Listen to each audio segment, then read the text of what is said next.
Fala galera, tudo bem com vocês? Espero que esteja todo mundo bem. Estou retornando aqui com mais uma videoaula para vocês.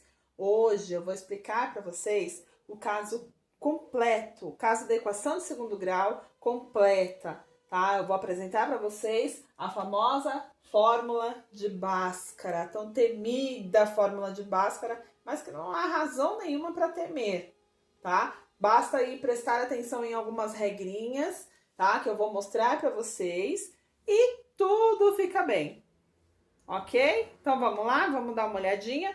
Então a primeira coisa que eu vou apresentar para vocês é a famosa fórmula de Bhaskara. Apresento para vocês o Bhaskara, tá? É a fórmula que nós vamos utilizar. Essa fórmula de Bhaskara, ela vai seguir com vocês agora durante muito tempo. Então, é importante que vocês decorem essa fórmula e comecem a se habituar a ela, tá? Porque vocês vão continuar vendo aí, continuar utilizando essa fórmula de Bhaskara no primeiro, no segundo, no terceiro, na faculdade, dependendo do que vocês forem fazer na vida. Aí, vira e mexe, vocês vão se deparar com ela, tá?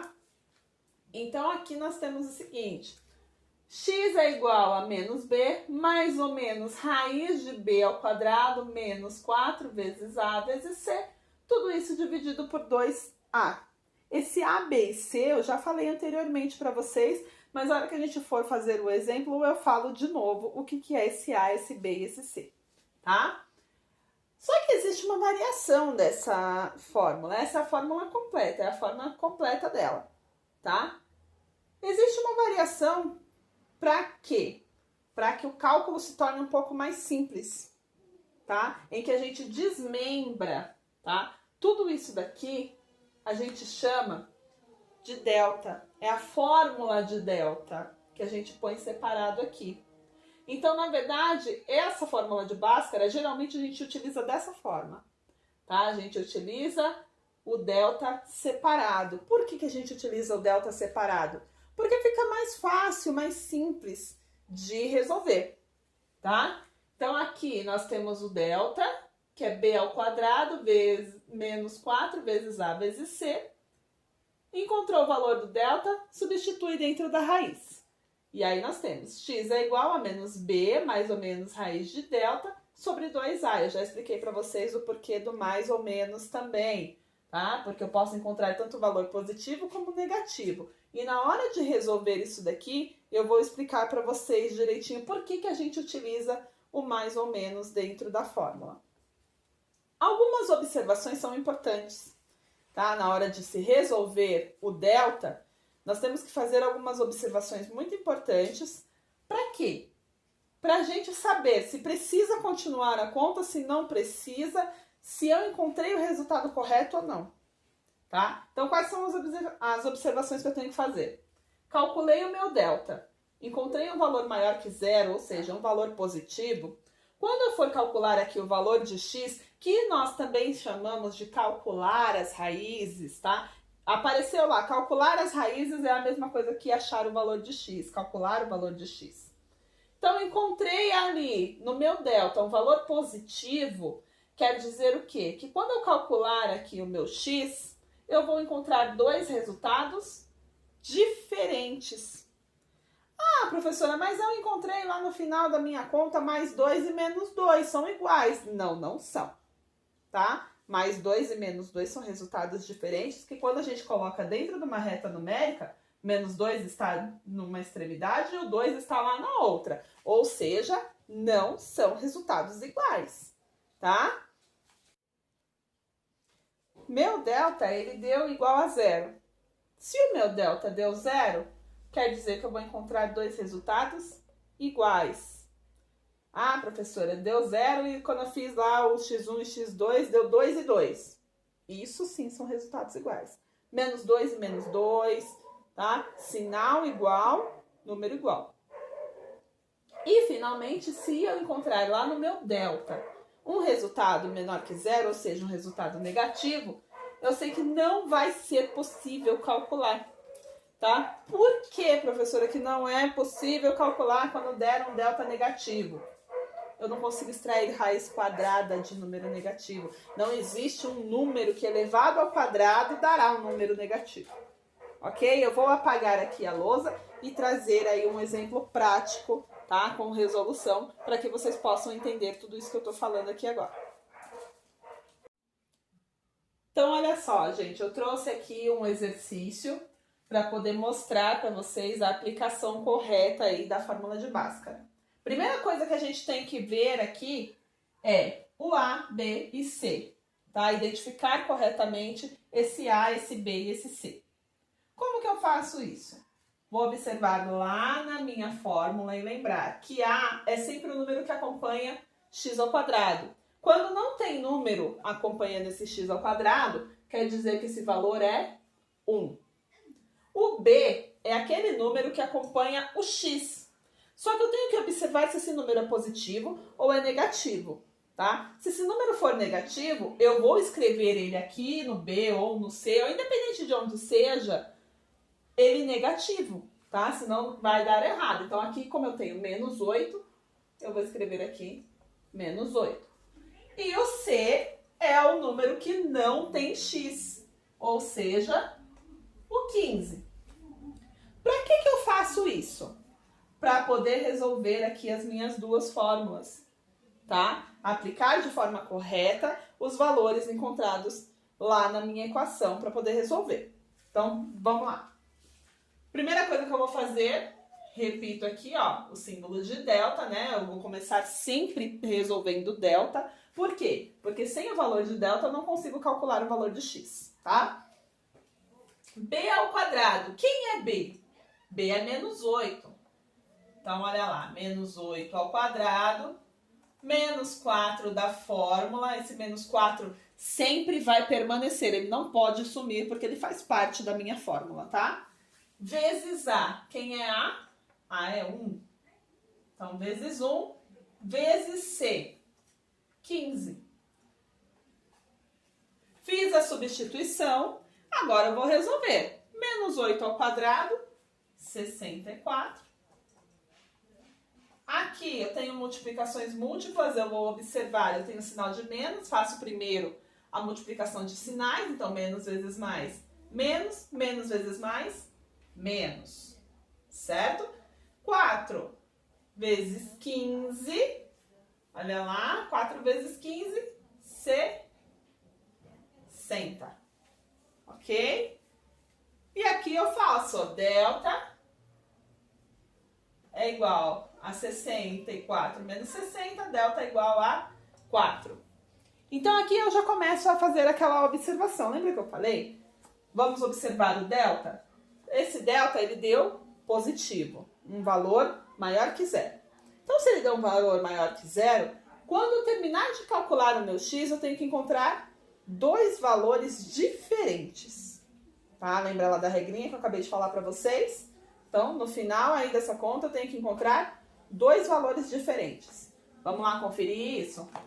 Então, aqui, estou procurando o valor de x. Então, x aqui é igual a menos b. Então, menos da fórmula. E olha lá, cuidado com isso também, tá? Eu tenho menos da fórmula e o menos do b. Então, esse menos 8 eu coloco dentro do parênteses.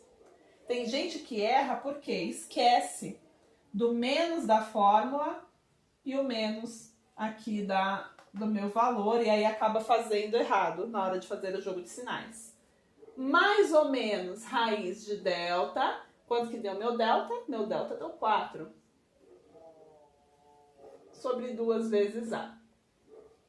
Então, aqui agora eu vou resolver. Fazer o jogo de sinais, menos vezes menos mais. Então, eu vou ficar com 8. Mais ou menos, raiz de 4. Raiz de 4 é 2. Aqui, ó, eu esqueci de fazer a substituição. Vamos fazer aqui, apagar e fazer a substituição. 2 vezes 1. 2 vezes 1, 2. O que acontece aqui agora? Agora, eu vou abrir essa conta em duas outras contas. Eu vou abrir na parte positiva, então eu vou resolver aqui a parte positiva e abrir uma outra para resolver a parte negativa. É o que a gente chama de x1 Então, x1, parte positiva. Então, é o 8 mais 2 dividido por 2. E o x2, que é a parte negativa. Então, é 8 menos 2 dividido por 2. Tá? É onde a gente fala que vai encontrar dois resultados. É quando a gente abre essa conta. Tá? É o que a gente chama de abrir em x1 e x2. E aqui a gente resolve. 8 mais 2, 10 dividido por 2, 5. Aqui embaixo, 8 menos 2, 6 dividido por 2, 3. Tá? Então, aqui o meu conjunto verdade para esta equação vai ser 5 e 3. Então, eu acabei satisfazendo aquela condição que eu tinha falado antes. Quando eu encontro um delta positivo, eu encontro duas raízes diferentes, dois resultados diferentes, certo? Eu vou apagar aqui e trazer um outro em que eu vou ter um único valor, ok? Então, vamos lá. Aqui eu tenho mais um exemplo, vamos fazer aqui, ó, encontrar A, B e C. Então, A é igual a 1, número que acompanha x ao quadrado, número que acompanha x, 10, termo independente, 25. Vamos para a substituição no delta. B ao quadrado, 10 ao quadrado, menos 4, vezes 1, vezes 25. Então, nós vamos ter aqui, ó, delta igual 10 ao quadrado, 100. Jogo de sinais, menos 4 vezes 25, 100. Meu delta vai dar 0.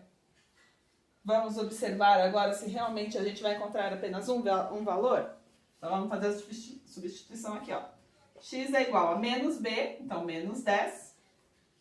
Mais ou menos raiz de delta, 0, sobre 2 vezes A.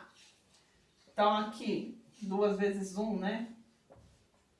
X é igual a menos 10, mais ou menos 0, dividido por 2. Quando eu abrir isso em x1 e x2, olha o que vai acontecer. Eu vou ter menos 10 mais 0, dividido por 2, menos 10 menos 0, dividido por 2. Por que a gente fala que vai encontrar dois resultados iguais ou um único resultado? Porque o zero não vai mudar em nada na minha conta. Eu vou fazer duas contas exatamente iguais, porque menos 10 mais 0 é menos 10, dividido por 2, menos 5. E menos 10 menos 0 também é menos 10, dividido por 2, que é igual a menos 5. Então, quando a gente chegar aí numa raiz igual a 0, eu não preciso ficar abrindo x1 e x2. Por quê? Porque eu sei que eu vou encontrar o mesmo resultado. Então, eu posso fazer direto daqui, tá? Eu posso fazer daqui, ó, menos 10 dividido por 2 igual a menos 5. Então, meu conjunto verdade é igual a menos 5. Tá? Não há necessidade de abrir x1 e x2. Tudo bem? O que vai acontecer, gente? Eu vou colocar aí uma série de exercícios para que vocês possam resolver e praticar isso aqui. É uma matéria muito importante porque vai acompanhar vocês por um bom tempo. Então, é importante vocês tirarem as dúvidas, praticarem, resolverem exercícios. Ai, errei, não deu certo, alguma coisa deu errado. Apaga, faz de novo, tá? Ficar com dúvida, pode me mandar mensagem, a gente tira essas dúvidas. Se eu ver que tá com muita dúvida, a gente marca uma videoaula para poder sanar todas essas dúvidas de vocês, tudo bem? Então, eu fico no aguardo da atividade. Até mais!